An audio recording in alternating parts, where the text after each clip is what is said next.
Assalamualaikum warahmatullahi wabarakatuh. Kami dari SMA 5 Torun Brawijaya Jawa Timur, kelas 1145, kelompok 6. Dengan beranggota saya sendiri, M. Dafa bin Faiz, Dan saya Masalaka Putri Kusairi. dan teman saya yang tidak bisa hadir atas nama Rafli Putra Mulyana. Di sini kami akan menjelaskan tentang persatuan dan kesatuan bangsa pada masa revolusi. Sistem pemerintahan pada periode ini, bentuk NRI adalah kesatuan dengan bentuk pemerintah adalah republik yang mana presiden berkedudukan sebagai kepala pemerintah sekaligus sebagai kepala negara. Sistem pemerintahan yang dapat dipakai adalah sistem pemerintahan presidensial. Pemerintahan presidensial yaitu 1. Dikepalai oleh seseorang presiden sebagai kepala pemerintah sekaligus kepala negara. 2. Kekuasaan eksekutif presiden diangkat berdasarkan demokrasi rakyat dan dipilih langsung oleh mereka atau melalui badan perwakilan rakyat. 3. Presiden memiliki hak prerogatif, hak istimewa untuk mengangkat dan memberhentikan menteri-menteri yang memimpin departemen dan non-departemen. 4. Menteri-menteri hanya bertanggung jawab pada kekuasaan eksekutif, bukan pada kekuasaan legislatif. Kekuasaan eksekutif tidak bertanggung jawab pada kekuasaan legislatif. Kekuasaan eksekutif tidak dapat dijatuhkan oleh legislatif. Berikutnya,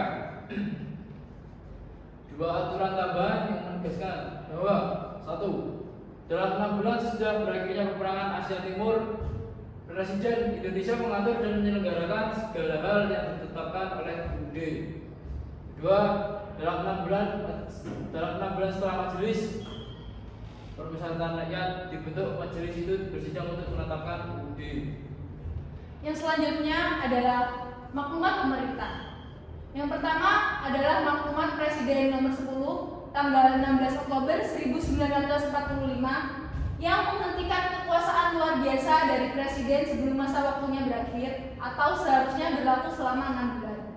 Yang kedua, maklumat pemerintah tanggal 3 November 1945 tentang pembuktian partai-partai yang sebanyak-banyaknya oleh rakyat. Yang ketiga, maklumat pemerintah tanggal 14 November 1945 yang intinya mengubah sistem pemerintahan presidensial menjadi sistem pemerintah parlementer. Lalu kabinet pada masa revolusi.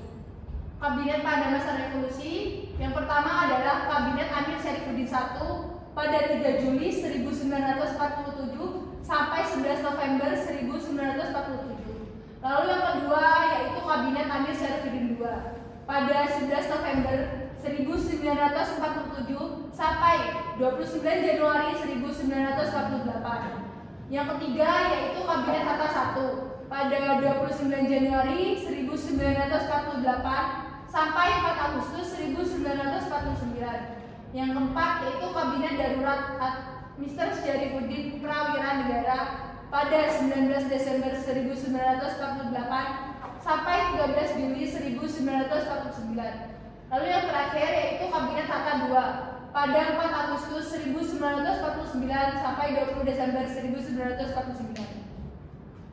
Lalu pemberontakan pada masa revolusi. Yang pertama yaitu pemberontakan PKI Madiun 1948. Pemberontakan PKI Madiun 1948 terjadi pada 18 September 1948. Pemberontakan ini sendiri dipimpin oleh Musso dan Amir Syarifuddin. Tujuan pemberontakan PKI Madiun yaitu ingin mengganti dasar negara Pancasila dengan komunis serta ingin mendirikan Soviet Republik Indonesia. Pemberontakan PKI Madiun ditumpas oleh TNI yang dipimpin oleh Kolonel Gatot Subroto dan Kolonel Supomo. Yang kedua yaitu pemberontakan DI atau TII. Pemberontakan dari TII sendiri dipimpin oleh Kartosuwiryo yang memiliki tujuan untuk membentuk negara Islam Indonesia. Pemberontakan dari TII diatasi oleh TNI melalui operasi Pagar Betis dan operasi Barat Lainda. Sekian dari kelompok kami. Mohon maaf apabila ada salah kata. Wassalamualaikum warahmatullahi wabarakatuh.